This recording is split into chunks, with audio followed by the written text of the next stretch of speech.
I'm forced to raise again our concerns with your government's 925-page planning and development bill.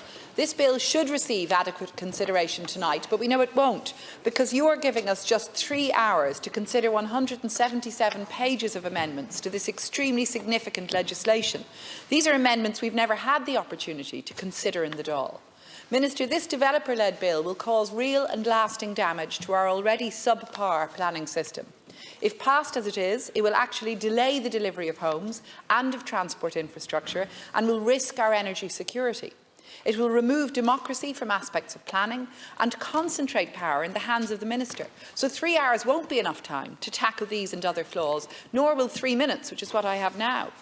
But instead I want to raise just one issue, something that Hollywood's Mark Ruffalo has been campaigning on for years. And his issue with what we might call this hulking piece of legislation is the group of new amendments on the importation of liquefied natural gas, or LNG. Now, this is a domestic issue for us, but it's of concern internationally and to Mr Ruffalo, because he's from Pennsylvania in the US, and there, fracking-sourced LNG terminals have been linked to asthma, to rare childhood cancers, to adverse birth outcomes. Here at home, your government is trying to designate floating terminals as strategic infrastructure, so that LNG could be imported into Ireland, circumventing normal planning processes. Minister, we know that LNG is a dirty fuel. It will increase our emissions, it's harmful for health, and the cost of a new LNG facility would be added to people's gas bills at a time when households are struggling to make ends meet. Further, the terminal would not be ready for years to come, even if this goes ahead. So indeed, by the time we would have one built, we would already have greatly increased renewable energy capacity in place. So this isn't even a question of energy security. This is about embedding harmful fossil fuels long-term into our energy system against all the evidence. Now, your government has insisted that existing policy amounts to an LNG moratorium. But that argument has never held water, and especially not since last week's High Court decision that there's no way of enforcing that moratorium. So there isn't a ban. Minister Ryan has said that he doesn't think that commercial LNG terminals will be installed in Ireland, but respectfully, we do not legislate based on a vibe or a ministerial whim. And I'm quite frankly shocked at this approach by the Minister for Climate Action. Green Party TDs are sitting across on government benches now, and I'm the first person on this side of the House to acknowledge the progress on climate action that's been made due to their presence in government. As a lifelong environmentalist, I welcome that, but that's why I'm so concerned now to see that you might be at the 11th hour on the verge of undoing that work. It's not just a problem for the Green Party, this is for all of us. Minister, will your government withdraw support for these dangerous LNG amendments and support our Labour amendments instead? Will you act on the High Court decision and introduce a cast-iron ban on LNG? And finally, do you accept that 3 hours tonight is just not long enough to debate this vitally important bill and these hugely significant new amendments? Gormagat, and thank you, Deputy, for raising this issue. As you rightfully say, the Planning and Development Bill will be voted upon in the Dáil tonight, and that is after 170 hours of debate.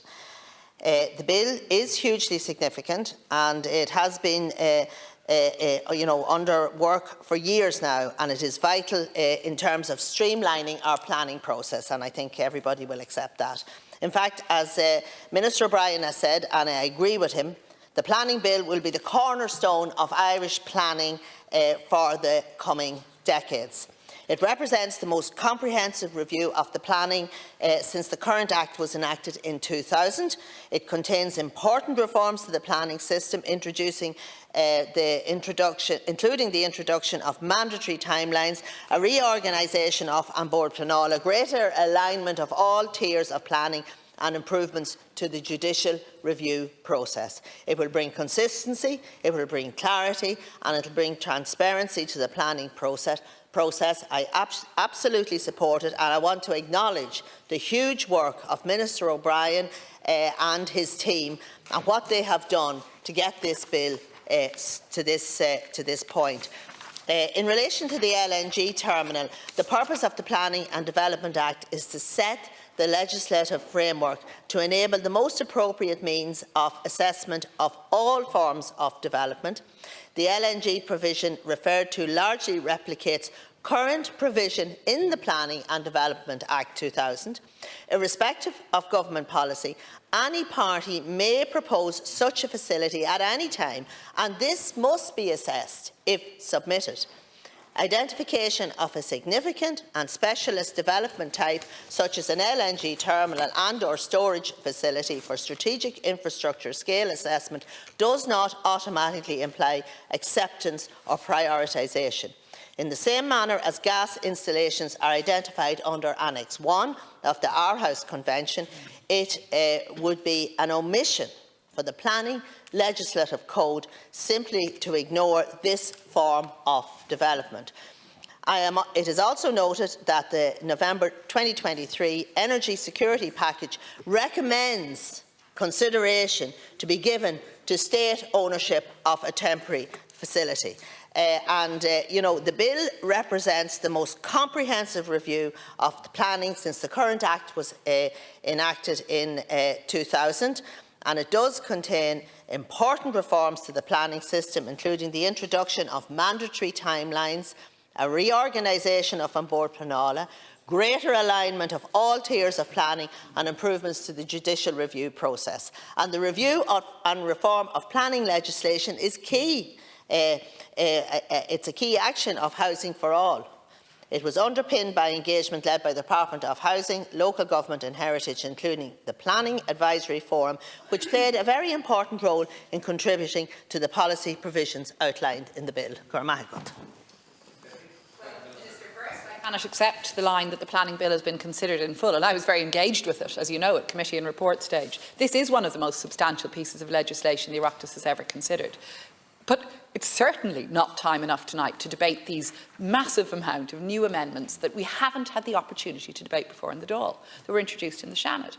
And you haven't responded with respect on my point about the High Court decision last week, nor about the concerns, the very valid concerns that have been raised, not just by us in opposition, by Friends of the Earth this morning, about the LNG terminal amendments. And just to quote from Friends of the Earth, the new amendments contradict official government policy. This amounts to gaslighting. There's a contradiction between the bill with these new amendments and agreed government policy on LNG, and that is something that's been pointed out objectively. Friends of the Earth have pointed out a public poll showing strong public opposition to the LNG terminal. And these are the concerns we won't have had the opportunity to debate before in the Dáil. We have only 3 hours to debate those amendments and all the others tonight. And the key questions, Minister, which you haven't responded to, the key questions remain. If your government isn't trying to bring in LNG by the back door, then why are you legislating for fast-tracked LNG planning? And why are you failing to legislate for key climate conditions on gas infrastructure, as outlined in your own energy security review? It just doesn't add up. And we won't have time to get to the root of what the issue is with these amendments in tonight's deeply curtailed debate. It's really unacceptable. Minister.